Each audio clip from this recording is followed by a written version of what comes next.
지난 시간에 에베소서 4장을 살펴봤었는데 에베소서 4장 전반부를 살펴봤었습니다.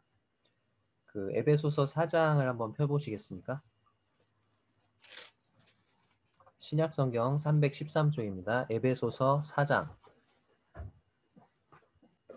에베소서 4장 1절을 같이 한번 읽어보죠. 시작. 그러므로 주 안에서 갇힌 내가 너희를 권하노니 너희가 부르심을 받은 일에 합당하게 행하여. 그래서 4장 1절을 보면은 부르심을 받은 일에 합당하게 행하라. 부르심을 받은 일에 합당하게 살라는 말씀으로 시작을 하고 있습니다. 지난 시간에 1절에서 16절까지 교회 안에서 우리가 어떻게 부르심에 합당한 삶을 살 수 있는가를 살펴봤죠. 하나님께서 교회 안에서 우리에게 너희가 사랑 안에서 하나됨으로 성장해 가야 한다. 그런 말씀을 해주셨습니다. 이제 오늘 우리가 살펴볼 에베소서 4장 17절에서 32절을 살펴보면 이제 우리에게 세상 속에서 우리가 어떻게 부르심에 합당한 삶을 살아야 할 것인가. 전반부에서는 교회 안에서 우리가 어떻게 행해야 할 것인가. 오늘 우리가 살펴볼 이 시간에는 세상 속에서 우리가 어떻게 합당한 삶을 살아야 할까를 말씀하고 있습니다. 핵심부터 말씀드리면 거룩한 삶을 살라는 것입니다. 세상 속에서 너희가 세상 사람들처럼 살아가서는 안 된다. 거룩한 삶을 살아야 한다. 그것을 말씀하고 계세요. 그러기 위해서 오늘 이제 본문에서 두 가지 명령을 주시는데 첫 번째 명령은 이방인처럼 살지 말라는 것입니다. 다음에 또 말씀드릴 거예요. 첫 번째 명령은 이방인처럼 살지 말라. 이제 17절에서 20절까지 말씀하고 있습니다. 그리고 21절에서 24절까지 두 번째 명령이 나오는데 옛사람을 벗어버리고 새 사람을 입으라. 옛사람을 벗어버리고 새 사람을 입으라. 이 두 가지 명령을 주고 계세요. 그리고 이제 25절에서 32절까지는 그러면 옛사람을 벗고 새 사람을 입는 것이 도대체 뭐냐? 실제적인 예들을 우리에게 보여주고 계세요. 그래서 일단 오늘 말씀의 제목을 거룩한 삶을 위한 두 가지 명령이라고 정해봤습니다. 오늘 말씀의 제목이 뭐라고요? 거룩한 삶을 위한 두 가지 명령. 자, 일단 에베소서 4장 17절에서 20절까지를 제가 읽어보겠습니다. 에베소서 4장 17절에서 20절입니다. 그러므로 내가 이것을 말하며 주 안에서 증언하노니 이제부터 너희는 이방인이 그 마음에 허망한 것으로 행함같이 행하지 말라. 그들의 총명이 어두워지고 그들 가운데 있는 무지함과 그들의 마음이 굳어짐으로 말미암아 하나님의 생명에서 떠나 있도다. 그들이 감각 없는 자가 되어 자신을 방탕에 방임하여 모든 더러운 것을 욕심으로 행하되 오직 너희는 그리스도를 그같이 배우지 아니하였느니라. 하나님께서 거룩한 삶을 위해서 우리에게 두 가지 명령을 주셨다고 했죠. 그 중에 첫 번째 명령이 방금 읽은 17절에서 20절까지 나와 있습니다. 첫 번째 명령은 이방인처럼 살지 말라는 거예요. 17절에 보니까 이제부터 너희는 이방인이 그 마음에 허망한 것으로 행함같이 행하지 말라 이렇게 되어 있는데 근데 지금 이 명령을 1차적으로 누구에게 주고 계시냐면 에베소 성도들에게 주고 계시거든요. 에베소 성도들에게 너희는 이방인처럼 행하지 말아라. 이방인처럼 살지 말라 이렇게 말씀하고 있거든요. 근데 에베소 성도들 입장에서는 에베소 성도들은 유대인이에요, 이방인이에요? 이방인이잖아요. 그러니까 이방인처럼 살지 말라고 우리가 이방인인데 이제 그런 생각을 할 수 있겠죠. 근데 예수 그리스도가 오시기 전에 구약 시대의 모든 인류는 두 부류로 나누어져 있었습니다. 구약 시대 때는 유대인 또는 이방인 이 둘 중에 하나였어요. 근데 예수 그리스도께서 오신 후에 이제 신약 시대에 들어와서는 이 모든 인류가 세 부류로 나뉘게 되었어요. 첫 번째는 유대인, 두 번째는 이방인, 세 번째가 뭘까요? 네, 하나님의 교회입니다. 그래서 고린도전서 10장 32절에 보니까 유대인에게나 헬라인에게나 하나님의 교회에나 거치는 자가 되지 말라 이렇게 말씀하고 계세요. 그래서 유대인, 헬라인, 하나님의 교회 이렇게 세 부류로 나뉘게 됐다는 거예요. 하나님께서 새로운 인류, 신인류를 창조하신 거죠. 자, 그러면 에베소 성도들이 하나님 믿기 전에는 어떤 부류였을까요? 하나님을 모르는 이방인이었겠죠. 근데 이제 예수님을 믿은 후에는요. 하나님의 교회에 속하게 된 것입니다. 그렇기 때문에 여기 나와 있는 이 17절에서 나오는 이방인은 하나님을 모르는 이방인들을 가리키는 거예요. 그러니까 이방인이 행함같이 행하지 말라, 그 말은 하나님을 모르는 이방인들처럼 살지 말라는 것입니다. 자, 근데 언제부터 그렇게 살지 말라고 말씀하고 있습니까? 언제부터요? 이제부터라고 돼 있죠. 이제부터 너희는 이방인이 그 마음에 허망한 것으로 행함같이 행하지 말라. 이제부터. 과거에 구원받기 전에는 하나님 모르는 이방인처럼 살았다면 이제 구원받은 이후부터는 더 이상 그렇게 살아서는 안 된다. 그렇게 말씀하고 계십니다. 혹시 구원받은 이후에도 너희가 구원받은 이후에도 여전히 과거의 습성을 버리지 못하고 하나님 모르는 이방인들의 생활 방식대로 그렇게 살아왔다면 이제부터는 이 에베소서라는 이 편지를 받은 이제부터는 그렇게 살지 말아라. 그렇게 말씀하고 계시는 것입니다. 그러면서 이 하나님을 모르는 이방인들의 삶의 특징들을 우리에게 세 가지로 말씀하고 계세요. 17절과 18절과 19절에서. 자, 첫 번째 이방인들 하나님을 모르는 이방인들의 삶의 특징은 한마디로 요약하면 세 가지가 없다는 거예요. 세 가지가 없어요. 첫 번째는 목적과 방향이 없습니다. 17절에 나와 있는 것처럼 그 마음에 허망한 것으로 행함같이 이렇게 돼 있죠. 마음이 허망한 것으로 행한대요. 허망이 뭘까요? 허망? 네, 텅 비어 있고 공허하다는 것입니다. 그러니까 삶의 목적과 방향이 없는 거예요. 그래서 방황하는 삶을 사는 거죠. 남들이 하니까 그냥 나도 그냥 따라 하는 거예요. 그렇게 살다가 죽는 거예요. 성도님들 스프링벅 현상이라고 들어보셨습니까? 스프링벅 현상. 스프링벅이 아프리카에 사는 동물이래요. 근데 스프링벅이라는 이름이 스프링이 아시죠? 우리 스프링, 용수철. 튀어오른다라는 스프링이란 뜻하고 영양, 암소, 염소를 뜻하는 벅의 합성어래요. 그래서 스프링벅 하면은 용수철처럼 펄쩍펄쩍 뛰어다니는 염소다. 그런 뜻을 가지고 있다고 합니다. 근데 이 스프링벅들은 수백 마리씩 무리를 지어서 살아요. 그리고 달리기가 엄청 빨라요. 그래서 맹수가 막 쫓아오면은 그 막 피해서 달아날 때 시속 94km까지도 나온다고 합니다. 근데 동물학자들이 어느 날 보니까 이 스프링벅들이 벼랑에서 떨어져서 집단으로 떼죽음을 당하는 그런 것들을 발견한 거예요. 그래서 왜 그런가 하고 이유를 살펴봤더니 이 스프링벅이 되게 식욕이 엄청난데 뒤에서 이제 다 같이 무리가 풀을 뜯고 있는데 뒤에서 이제 풀을 뜯던 놈이 앞에서 풀을 뜯고 가니까 별로 안 남아 있잖아요. 그러니까 뒤에서 풀을 뜯던 녀석이 이제 더 많은 풀을 뜯기 위해서 앞으로 달려 나가는 거예요. 그러면 이제 앞에 있던 놈은 자리를 안 뺏기려고 같이 달려가는 거예요. 그러면 이제 나머지 뒤에 있는 녀석들은 영문도 모른 채 막 앞에서 뛰어나가니까 같이 막 뛰는 거죠. 이제 그렇게 막 뛰다가 시속이 붙고 가속이 붙어서 근데 이제 그렇게 죽을 힘을 달리다가 아무 목적도 없이 그냥 막 달리는 거예요. 그러다가 강이나 절벽을 만나게 되면 멈추지 못하고 집단 떼죽음을 당하는 것입니다. 이것이 스프링벅 현상이에요. 그런데 이러한 현상이 이 스프링벅에게만 나타나나요? 아니죠. 하나님을 모르는 이방인들, 예수님을 알지 못하는 이 세상 사람들에게도 나타난다는 것입니다. 아무런 목적과 방향도 없이 살다가 죽음을 맞이하고 또 심판을 맞이하게 되는 것입니다. 자, 이 하나님을 모르는 이방인들의 두 번째 특징은 생명이 없다는 거예요. 18절에 보니까 하나님의 생명에서 떠나 있도다. 그렇게 돼 있죠. 하나님의 생명에서 떠나 있다. 즉 영적으로 죽은 사람이라는 것입니다. 여기 보니까 그들의 총명이 어두워져 있다고 되어 있습니다. 소경이 앞을 볼 수 없듯이 그들은 영적인 것들을 볼 수가 없는 거예요. 그리고 여기 보니까 그들은 무지합니다. 하나님을 알지 못하고 생명의 근원 되신 예수 그리스도를 모르는 거예요. 또 그들의 마음이 딱딱하게 굳어져 있습니다. 그리고 그들의 마음이 진리에 대해서 하나님에 대해서 강팍하고 거부하게 되는 거죠. 그래서 하나님의 생명에서 떠나 있는 것입니다.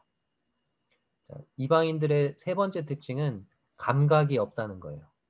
19절에 나와 있습니다. 여기 그들이 감각 없는 자가 되어 이렇게 돼 있죠. 감각이 없어요. 문둥병자는 손이 불에 대어도 감각이 없으니까 그냥 그대로 화상을 입죠. 날카로운 것에 찔리거나 부딪혀도 감각이 없어서 몸이 상하고 또 그 몸의 지체가 떨어져 나가도 모르는 거죠. 마찬가지로 하나님을 모르는 이방인들은 감각이 없는 거예요. 도덕적인 감각, 영적인 감각이 없어요. 그래서 이것이 더러운 것인지 위험한 것인지 그런 것들을 모르고 자신을 방탕에 방임한다고 얘기되어 있습니다. 방임이라는 것은 방치하고 내어 맡긴다는 거죠. 그래서 모든 더러운 것을 죄악된 욕심을 따라 행한다고 19절에 나와 있습니다. 하나님을 모르는 이방인들의 특징.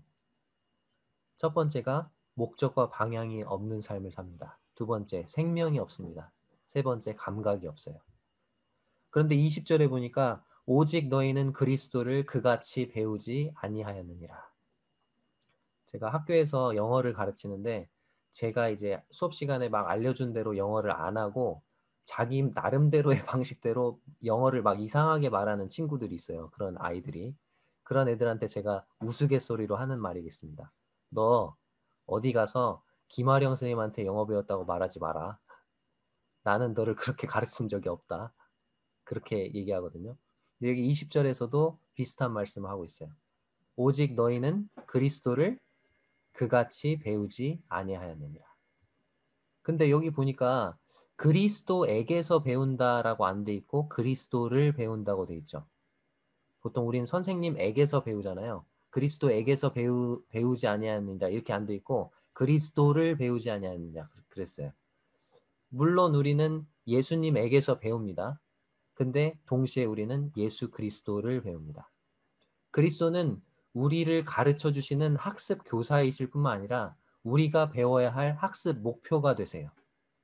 그래서 우리는 그분에게서 배울 뿐만 아니라 그분 자신을 배우는 것입니다. 근데 예수님께서 가르쳐 주신 그 삶의 본을 살펴보면요. 방금 우리가 살펴본 하나님 없는 이방인의 특징들이 나오나요? 그런 특징들이 전혀 나오지 않죠. 이방인들은 삶의 목적과 방향이 없어요. 허망해요. 근데 예수님은 삶의 뚜렷한 목적과 방향이 있으셨어요. 예수님이 이 땅에 계실 때 모든 일들을 하나님의 영광을 위해서 하셨어요. 하나님 없는 이방인들에게는 생명이 없죠. 그러나 예수님은 어땠습니까? 하나님의 생명이 충만해 계셨어요. 그리고 그 생명을 나눠주는 일들을 하셨어요. 하나님 없는 이방인들은 도덕적인 감각이 없다고 했죠. 근데 예수님은 도덕적으로 매우 민감하셨어요. 결론적으로 그분은 거룩하고 순결한 삶을 사셨어요. 그런 분이 우리의 선생님이라면, 그리고 우리가 그런 분의 제자라면 우리의 모습 역시 그분의 본을 따라야 하지 않겠습니까? 자, 이제 두 번째 명령을 살펴보겠습니다. 거룩한 삶을 위한 두 번째 명령은 옛사람을 벗어버리고 새 사람을 입으라는 것입니다. 21절에서 24절을 한번 같이 읽어보겠습니다. 21절에서 24절입니다. 시작. 진리가 예수 안에 있는 것 같이 너희가 참으로 그에게서 듣고 또한 그 안에서 가르침을 받았을진대 너희는 유혹의 욕심을 따라 썩어져가는 구습을 따르는 옛사람을 벗어버리고 오직 너희의 심령이 새롭게 되어 하나님을 따라 의와 진리의 거룩함으로 지으심을 받은 새 사람을 입으라.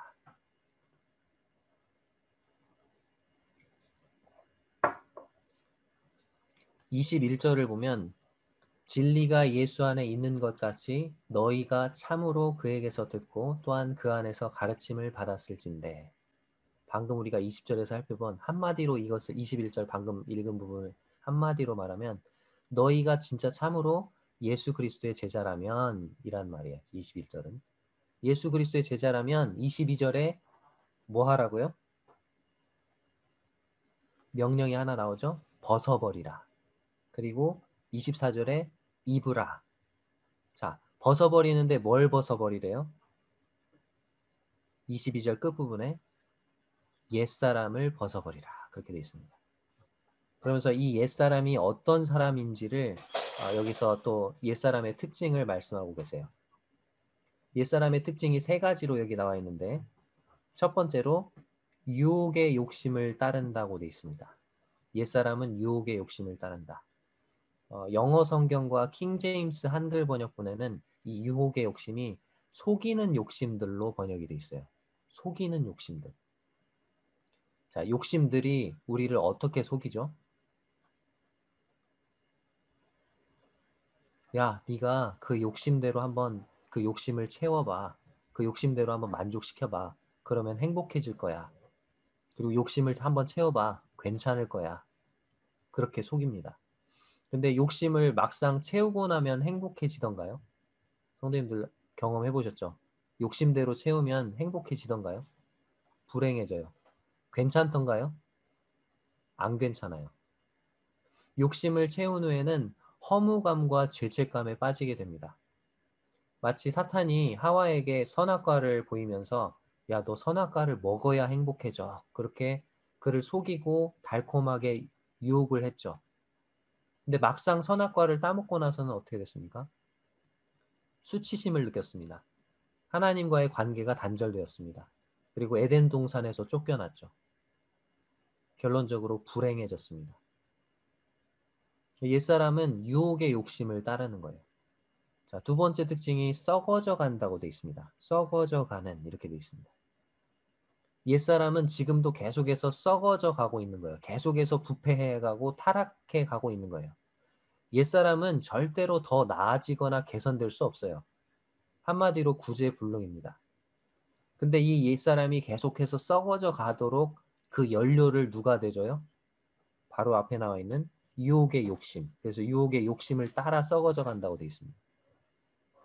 그래서 하나님의 계획은 이 옛사람을 개선시키는 게 아니고 우리 안에 전혀 새로운 그리스도의 성품을 닮은 새 사람을 창조하셔서 이 옛사람과 싸워서 이기게 하는 거예요. 자, 옛사람의 세 번째 특징이 나와 있는데 구습을 따른다고 되어 있습니다. 구습. 구습이 뭐죠? 옛날 습관, 옛날 생활 방식을 따른다는 거죠. 구원받기 전에 하나님을 알지 못했을 때 그런 생활 방식을 따른다는 것입니다. 만약에 내 입에서 험한 말이 나왔다? 그럼 그것은 새 사람에게서 나온 걸까요? 옛 사람에게서 나온 걸까요? 옛 사람에게서 나온 거예요. 옛날 방식대로 행하는 거예요. 근데 하나님께서는 이런 옛 사람을 벗어버리라고 말씀하십니다. 그리고 24절에 보면 입으라고 말씀하세요. 자, 무엇을 입습니까? 새 사람을 입으라고 말씀하고 계십니다. 그리고 새 사람의 특징이 또 나와 있죠. 23절, 24절 제가 다시 한번 읽어보겠습니다. 오직 너희의 심령이 새롭게 되어 하나님을 따라 의와 진리의 거룩함으로 지으심을 받은 새 사람을 입으라. 이 새 사람의 특징은요. 24절 첫 번째에 보니까 하나님을 따른다는 거예요. 하나님을 따라요. 아까 옛사람이 구습을 따른다고 했죠. 유혹의 욕심을 따른다고 했죠. 근데 이 세 사람은 하나님을 따릅니다. 하나님 말씀에 순종하고자 해요. 자, 두 번째, 의와 진리의 거룩함을 따릅니다. 의로운 것, 공의롭고 정의로운 것, 그런 것들을 추구해요. 불의에 타협하지 않아요. 그 다음에 진리를 추구합니다. 거짓을 미워하고 진실된 모습으로 살아가려고 해요. 세 사람은. 그 다음에 거룩함을 추구합니다. 도덕적으로 더럽고 타락한 것들을 멀리하고 정결하고 순결한 삶, 그리고 세상과 분리된 삶을 살아가려고 해요. 하나님께서는 옛사람을 벗고 이와 같은 새 사람을 입으라고 말씀하고 계세요. 자, 근데 성도님들 옛사람을 벗어라, 새 사람 입어라 이렇게 하니까 그게 막 가슴에 확 와 닿으신가요? 아, 이렇게 하면 되겠구나. 이게 딱 오세요? 잘 모르겠잖아요. 되게 추상적이잖아요. 구체적이지 않잖아요. 그래서 하나님은 너무 친절하세요. 그래서 옛사람을 벗고 새 사람을 입는 게 뭔지를 구체적인 예들을 25절부터 32절까지 우리에게 보여주고 계세요. 실제적인 예들을 통해서. 그래서 25절에서 32절까지 그 구체적인 예들을 5가지를 말씀하고 계십니다.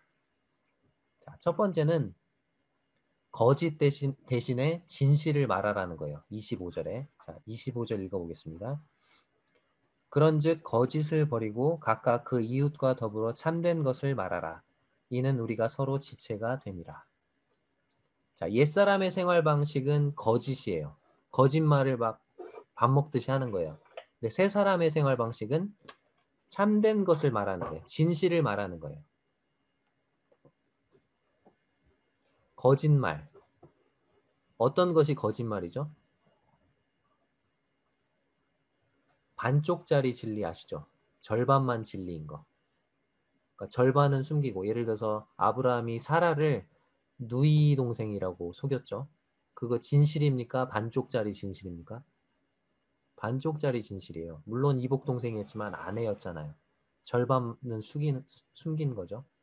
그리고 과장. 사실은 이만한데 이만큼 부풀리는 거. 이것도 거짓말이죠. 또 속이는 거. 약속을 해놓고 약속을 지키지 않는 거. 그 다음에 윗사람에게 아첨하는 거. 자기는 실제적으로는 그렇게 생각 안 하면서 막 좋은 말을 하죠. 아첨하는 거. 어떤 사람의 신뢰를 저버리는 거.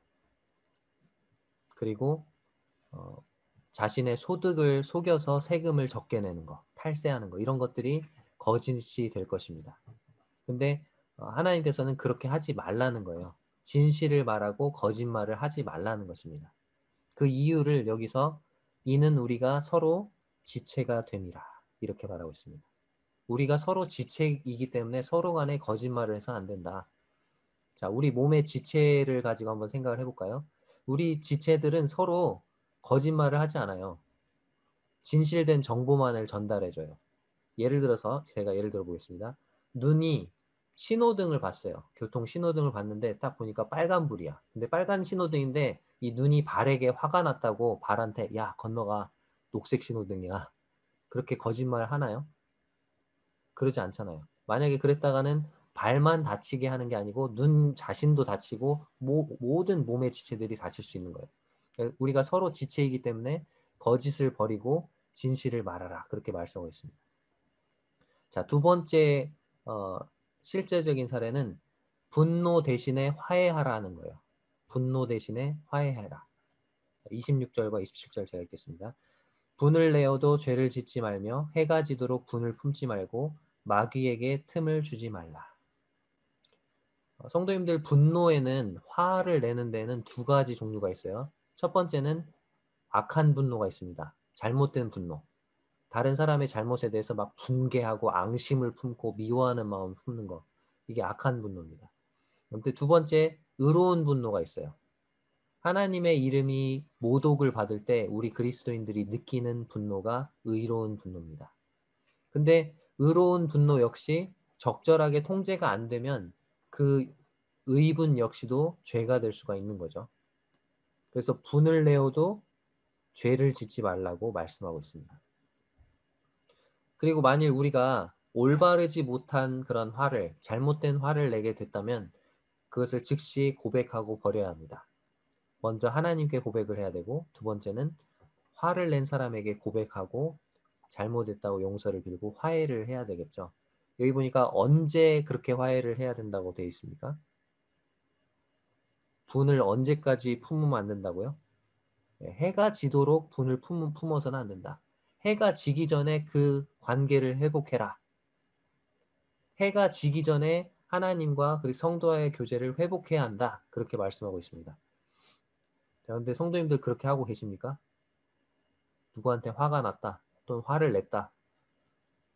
오늘 하루가 지나가기 전에 전화를 걸어가지고 형제님 죄송합니다. 제가 그렇게 화를 내서는 안 됐었는데 그렇게 하십니까? 그렇게 안 하시면 조심하셔야 돼요. 왜냐하면 여기 보니까 뭐라고 돼 있습니까? 27절에 누구한테 틈을 준다고요? 마귀에게 틈을 주는 거예요. 틈. 사탄 마귀가 역사할 틈을 준다고 돼 있는 거죠. 영어 성경에는 발판을 준다. 사탄이 디딜 수 있는 발판을 준다. 그렇게 돼 있습니다. 틈이라는 게 큰 건가요? 조그만 건가요? 조그만 거잖아요. 근데 그 조그만 틈을 허용하면 사탄 마귀는 그 조그만 틈을 어떻게 한다고요?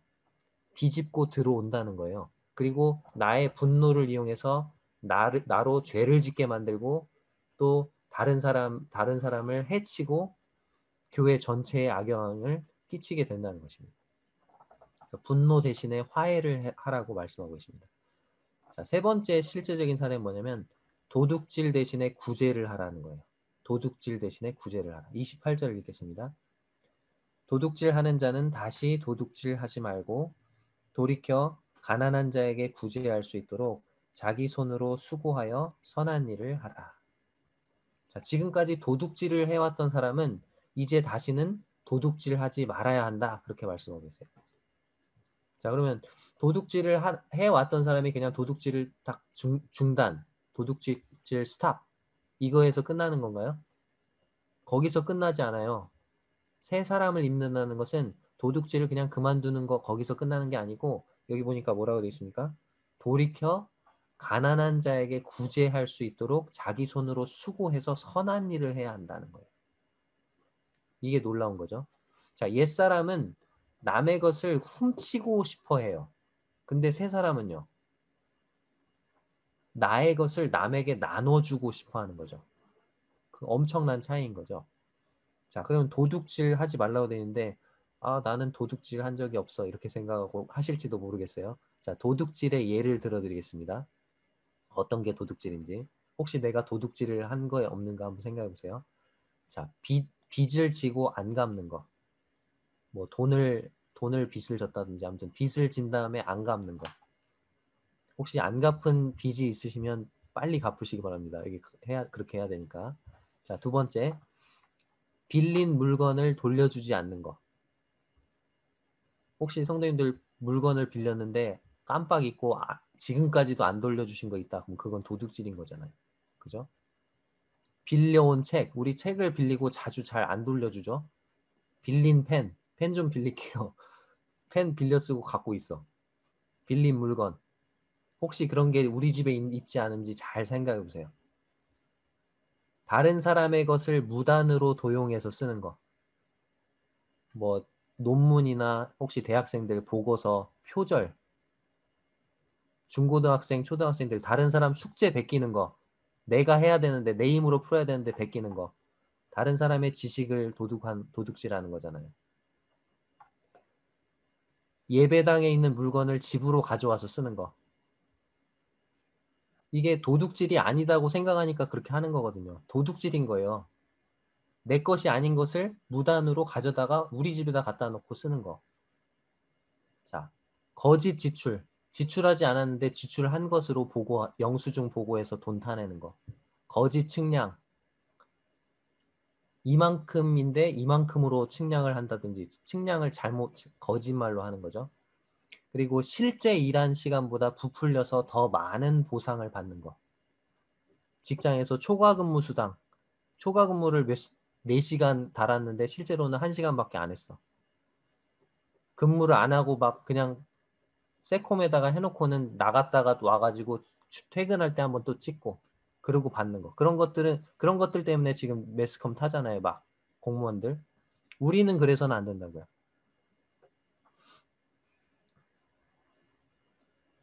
학생들 같은 경우는 봉사활동 1시간 해놓고 4시간 했다고 봉사활동 확인서 받아서 내는 거. 그러면 안 되는 거예요. 그러면. 너무나 공감을 하시나 봐요. 막 다들 웃고 계시는 게. 네, 우리는 그러면 안 된다고요. 그건 옛사람에 속한 거라고요. 새 사람을 입으라고 하시잖아요. 그죠?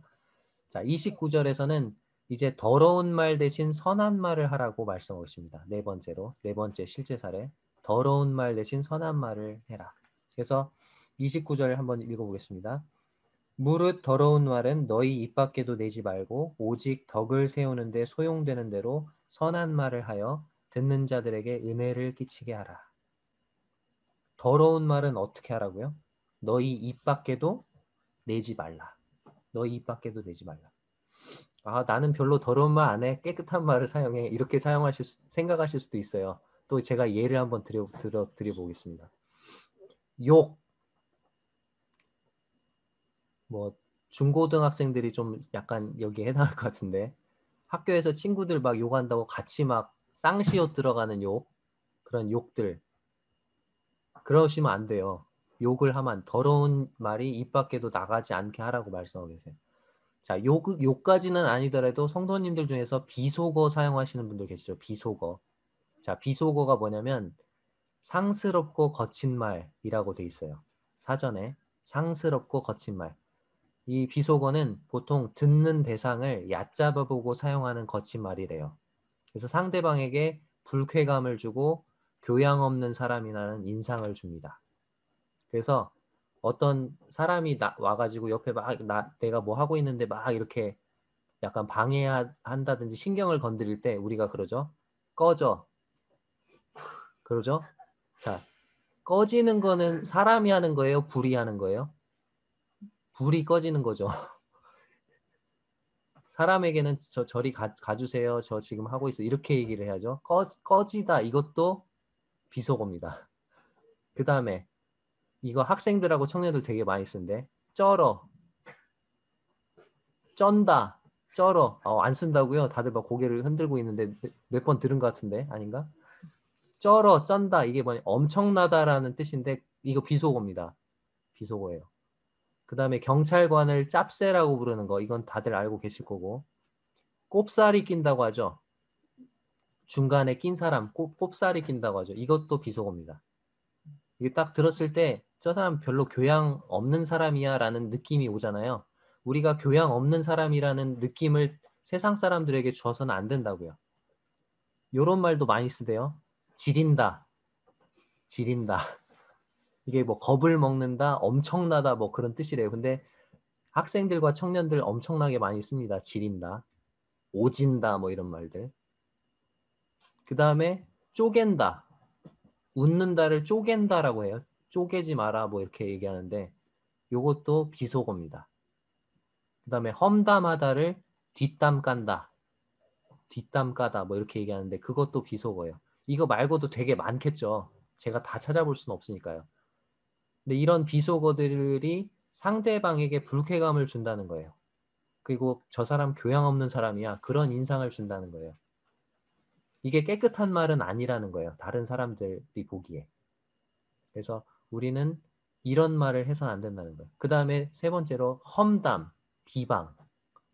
당사자가 없는 자리에서 그 사람에 대해서 나쁜 말 하는 거. 저 형제가 말이야. 저 자매가 말이야. 이러면 안 돼요. 직장에서도 우리 사장님이 말이야, 부장님이 말이야, 막 이렇게. 그렇게 하면 안 된다는 거죠. 저도 좀 찔리네요. 이러면 안 되는데. 험담, 비방, 이런 거 하면 안 돼요. 자, 그리고 더러운 말은 너 입 밖에도 내지 말고 무슨 말을 하라고 돼 있습니까? 29절 보니까 선한 말을 하여 이렇게 돼 있습니다. 선한 말을 하래요. 선한 말. 자, 그리고 선한 말을 하는데 그 선한 말이 뭐냐? 그거를 얘기하고 있어요. 우리 그리스도인들의 말은 이 선한 말은 여기 보니까 오직 덕을 세우는 데 소용되는 대로 이렇게 돼 있죠. 우리 그리스도인의 말은 선한 말이 되어야 되는데 그 선한 말이란 뭐냐? 덕을 세우는 데 도움이 되는 것이어야 된다. 덕을 세우는다는 말이 다른 번역에는 듣는 자를 세워준다. 사람을 세워주는 거예요. 사람을 세워주는 거. 덕을 세운다는 말은 다시 말해서 사람을 세워주는 말이라는 거예요. 그러니까 내 말을 듣는 사람을 헐고 무너뜨리는 말이 되어서는 안 된다는 거예요. 내 말을 듣는 사람이 내 말을 들음으로써 믿음 안에서 더욱더 세워질 수 있는 그런 말을 하라는 거예요. 자, 그 다음에 듣는 자들에게 은혜를 끼치게 하라. 자, 듣는 자들에게 뭘 끼쳐야 된다고요? 네, 은혜를 끼칠 수 있는 말을 해야 된다. 그게 바로 선한 말이다. 너희가 해야 되는 말, 너희의 언어 습관을 한번 살펴봐라. 너희의 말이 남을 헐고 무너뜨리고 있는지 아니면 남을 세워주고 있는 것인지 다른 사람에게 근심을 끼치는 말을 하는지 아니면 은혜를 끼치는 말을 하는지 너희의 언어 습관을 돌아봐라. 그렇게 말씀하고 있습니다. 30절에서 이제 약간 그 실제적인 사례를 말씀하시는 도중에 중간에 삽입돼 가지고 한 가지를 말씀하고 계세요. 자, 제가 30절 읽어보겠습니다. 하나님의 성령을 근심하게 하지 말라. 그 안에서 너희가 구원의 날까지 인치심을 받았느니라. 자, 여기 보니까 성령님에 대해서 우리가 알 수 있는 것이 나와요. 이 구절을 통해서. 바로 성령님은 인격체시라는 거예요. 어떤 사람들은 성령님이 뭔가 영향력이나 힘이나 에너지 같이 이렇게 생각하시는데 성령님은 에너지가 아니에요. 힘이 아니에요. 영향력이 아니에요. 왜냐하면 여기 보니까 성령님을 뭐하게 하지 말라고요? 근심하게 하지 말라. 그러니까 성령님이 뭐 하실 수 있다는 거예요? 근심할 수 있다는 거예요. 근심. 그러니까 근심하는 것은 인격을 가진 존재만 가능한 거예요. 자, 근데 여기 보니까 성령님을 근심하게 하지 말라고 했죠. 그러면 언제 성령님이 근심할까요? 이 우리가 지금까지 살펴본 본문의 맥락에, 본문의 문맥에 비춰볼 때 성령님은 언제 근심하실까요? 네, 앞에서 지금 계속 살펴보고 있는 대로 우리가 옛사람을 따라서 행할 때, 옛사람의 습성대로 말하고 행동할 때 성령님이 근심한다는 거예요. 자, 근데 성령님이 근심하게 하지 말라 하면서 성령님을 근심하게 하지 말아야 할 이유를 여기서 말씀하고 있습니다. 30절 후반절에 보니까 그 안에서 너희가 구원의 날까지 인치심을 받았느니라. 야, 너희가 그분 안에서 구원의 날까지 인치심을 받았기 때문에 성령님 근심하게 하면 안 돼. 그렇게 말씀하시는데 이게 잘 안 오죠. 무슨 말인지. 자, 우리가 구원받을 때 하나님께서는 우리를 성령으로 인을 치세요. 인을 친다는 것은 도장을 쾅 찍는다는 거죠. 그래서 우리가 하나님의 소유라는 것을 보증하신다는 거예요. 그래서 한번 성령에 인친바 되면 성령님이 우리 안에 계속해서 거하시고 우리에게서 떠나가시지가 않아요. 여기 보니까 구원의 날까지, 우리 구원의 날까지. 이 구원의 날이 무슨 구원의 날일까요? 네, 이 몸의 구원의 날이에요. 이 몸의 구원. 이 몸이 구속될. 그래서 우리가 영화롭게 주님과 같이 변하게 될, 영광스럽게 변하게 될 그 날까지 인치심을 받는 성령님이 우리 안에 항상 함께 거하신다는 거예요. 그래서 나의 영적인 상태가 좋든지 나쁘든지 성령님은 항상 우리 안에 거하셔야만 하는 거예요. 그러니까 근심하게 해서는 안 된다는 거죠. 자, 예를 들어 볼까요? 누군가가 나를 내가 너무 싫어하는 곳에 억지로 끌고 간다고 생각을 해보세요. 예를 들어서 내가 담배 연기가 너무 싫은데 담배 연기 맞는 것 너무 싫은데 담배 연기로 가득한 곳에 나를 억지로 데려가서 거기다가 놓고는 못 나가게 한다고 생각을 해보세요. 어떤 느낌 드시겠어요? 여러분. 네, 질식할 것 같죠? 그죠? 질식할 것 같고 너무 못 견디는 그런 느낌이 들 거예요.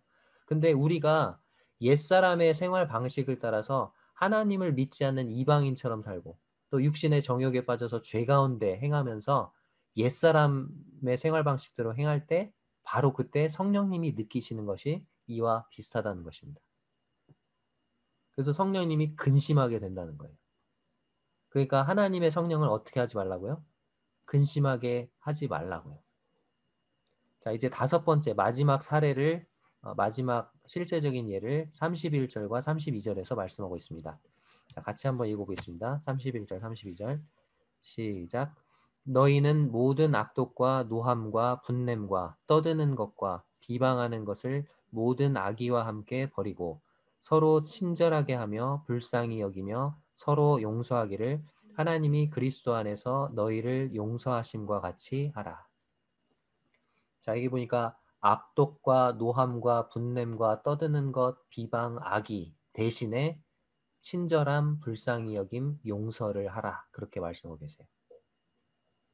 자, 악독이 뭘까요? 악독. 악독이 영어 성경에는 bitterness 이렇게 되어 있는데 이게 쓰다는 뜻이에요. 쓴 마음, 쓴 뿌리, 악독. 그래서 다른 이제 설명을 참조를 해보니까 악독이 뭐냐면 마음이 흉폭하고 독살스러움, 용서하지 않는 마음, 거친 감정, 마음에 남아있는 그 쓴뿌리 이런 거예요. 자, 두 번째 노함이라고 되어 있는데 노함과 분냄이 나오는데 노함은 영어 성경에는 rage, 그래서 경로, 아주 크게 화내는 거, 난폭한 화, 짜증 이런 것을 노함. 그 다음에 분냄은 그냥 우리가 흔히 말하는 화, 앵거예요. 앵거. 앵그리버드 아시죠? 앵거. 그래서 증오, 적이, 미워하는 거. 그냥 화내는 거죠. 그 다음에 떠드는 것이 나옵니다. 떠드는 게 뭐냐? 그냥 막 시끄럽게 떠드는 거 그게 아니고 악독, 노함, 분냄에서 더 나아가면 어떻게 돼요? 이제 막 화가 나고 그래서 그것을 어떻게 해요? 떠드는 거죠. 화가 나서 고함을 막 지르는 거죠. 막 이렇게 고함을 지르고 큰 소리로 말다툼하고 다 싸우는 거. 저희 저희 집 앞에 좀 어떤 분이 사시는데 저희 집 저희 그 안방 쪽에 막 새벽 1시? 1시 정도인가?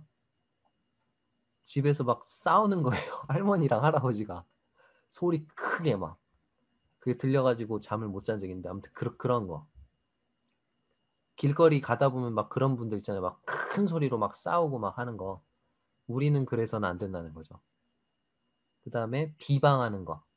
앞에서 나왔죠. 상대방을 모욕하고 험담하고 중상모략하고 또 앞에다 대고 그냥 거기서 비방하는 거. 독설하는 거. 그 다음에 악의. 다른 사람이 잘못되기를 바라는 거. 그리고 마음속에 심술을 품고 앙심을 품고 야비하게 하는 거. 그게 이제 악의가 됩니다. 근데 이런 거 대신에 뭘 하라고요? 친절, 불쌍히 여김, 용서를 하라는 거야. 친절. 친절은 이타적인 마음으로, 그러니까 이기적인 마음이 아니고 나를 위하는 게 아니고 다른 사람을 위하는 마음으로 다른 사람들을 돌아보는 것입니다. 개인적으로 손해를 보더라도 다른 사람을 돕고자 하는 마음이 친절입니다. 자, 불쌍히 여김. 동정심을 갖고 애정을 품고 다른 사람의 처지와 형편에 관심을 갖는 것. 그리고 그들의 짐을 기꺼이 지고자 하는 마음입니다. 그 다음에 용서. 나에게 상처를 준 사람을 기꺼이 용서하고자 하는 마음. 나에게 잘못한 사람의 잘못을 눈감아 주려는 마음. 나에게 해를 끼친 사람에게 복수하고자 하는 마음을 갖지 않는 것. 이게 용서입니다. 근데 이 용서의 조건이 나와 있죠? 어떻게 용서하라고요? 서로 용서하기를 하나님이 그리스도 안에서 너희를 용서하심과 같이 하라. 하나님이 그리스도 안에서 너희를 용서하심과 같이 하라. 성도님들 1만 달란트 탕감받은 종에 대한 비유를 아시죠? 마태복음 18장에 나와 있는 1만 달란트 탕감받은 종이 있었어요. 종이 빚을 1만 달란트를 졌는데 주인이 불쌍히 여겨서 탕감을 해줬어. 근데 동료 중에서 100데나리온 빚진 동료가 있었죠? 어떻게 했죠? 용서해줬나요? 용서를 안 해주고 멱살을 잡고 옥에다 가둬버렸어요. 자, 근데 100데나리온이 얼마인지 한번 계산해 볼게요. 1데나리온이 노동자 하루 품삯입니다. 100데나리온은 며칠치 품삯일까요? 100일치 품삯이에요. 약 1000만 원 정도 되겠습니다. 하루 품삯을 10만 원씩 계산하면. 자, 그러면 1만 달란트는 얼마일까요? 자, 이거를 아시면 돼요. 1달란트. 1달란트가 6,000데나리온이에요. 얼마라고요? 1달란트가 6,000데나리온. 자, 그러면 1만 달란트는 몇 데나리온일까요? 6천만 데나리온이에요. 6천만 데나리온. 자, 그럼 6천만 데나리온이면 며칠치 품삯이에요? 6천만 일 품삯이에요. 6천만 일. 6천만 일 하니까 잘 안 오시죠? 몇 년일까요? 1년에 300일 노동하고 60일 쉰다고 계산하면 6천만 데나리온은 300으로 나누면 20만 년이에요. 20만 년. 1만 달란트는 얼마 품삯이에요? 그러니까 20만 년 일해야 벌 수 있는 품삯이에요. 20만 년. 그러니까 평생 벌어도 죽을 때까지 벌어도 도저히 갚을 수 없는 돈이 1만 달란트입니다. 100데나리온은 서너 달 일하면 갚을 수 있는 거예요. 자, 하나님께서 나를 얼마만큼 용서해 주셨어요? 1만 달란트만큼 용서해 주셨다고요. 근데 형제가 아무리 내게 잘못해도 그것은 100데나리온에 불과하다는 것을 말씀하고 계시는 거예요. 물론 100데나리온이 1000만 원이면 적은 돈은 아니죠. 형제가 잘못해가지고 내 석 달치 봉급이 날아갔으니까. 근데 보통 우리 평소에 형제 자매들이 나에게 하는 잘못들은 어떤가요? 100데나리온 정도는 아니잖아요. 대부분 사소한 잘못들이잖아요. 그런데 우리는 그 잘못들을 어떻게 하죠? 바로 용서하나요? 우리 마음속에 담아두죠. 그리고 계속 용서하지 않은 채 남겨두려고 해요. 그렇게 용서하지 않은 채로 계속 남겨둘 때 우리는 100데나리온 빚진 동료의 멱살을 붙잡고 옥에 가뒀던 그 1만 달란트 탕감받은 종과 다를 바가 없는 것입니다. 성도님들 어떻게 하시겠습니까? 하나님은 우리가 1만 달란트나 빚을 지고 있을 때 우리를 용서해 주셨어요. 그렇다면 우리 역시 100데나리온의 빚을 진 형제 자매들을 용서해 줘야 되지 않겠습니까? 말씀을 정리하겠습니다. 하나님은 우리에게 세상 가운데서 거룩한 삶을 살라고 말씀하십니다.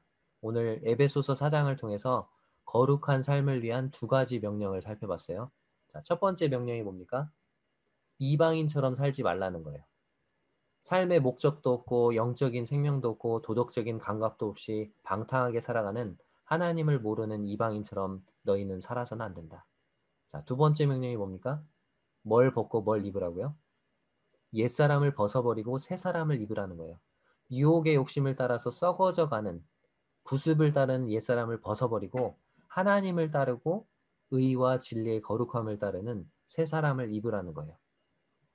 그리고 그 옛사람을 벗고 새 사람을 입는 게 뭔지 우리가 잘 이해하지 못할까 봐 하나님이 친절하게 5가지 예를 들어주셨죠. 첫 번째, 거짓 대신 진실을 말하라는 거예요. 두 번째, 분노를 내는 대신에 그 분노를 냈다면 해가 지기 전에 화해하라는 거예요. 빨리 화해하라는 거예요. 세 번째, 혹시 지금까지 도둑질한 게 있다. 그만두고 오히려 구제하라는 거예요. 일을 해서. 그 다음 네 번째, 더러운 말 대신 선한 말을 하라는 거예요. 다섯 번째, 악독과 노함과 분냄과 떠드는 것, 비방, 악의 이런 것 대신에 친절과 불쌍히 여김과 용서를 하라는 거예요. 우리 남원 서문교회 모든 성도님들이 하나님이 주신 이 두 가지 명령을 마음에 깊이 새기시고 순종함으로써 세상 가운데서 거룩한 삶을 사는 성도님들이 되시기를 바랍니다. 이상으로 말씀 마치겠습니다. 감사합니다.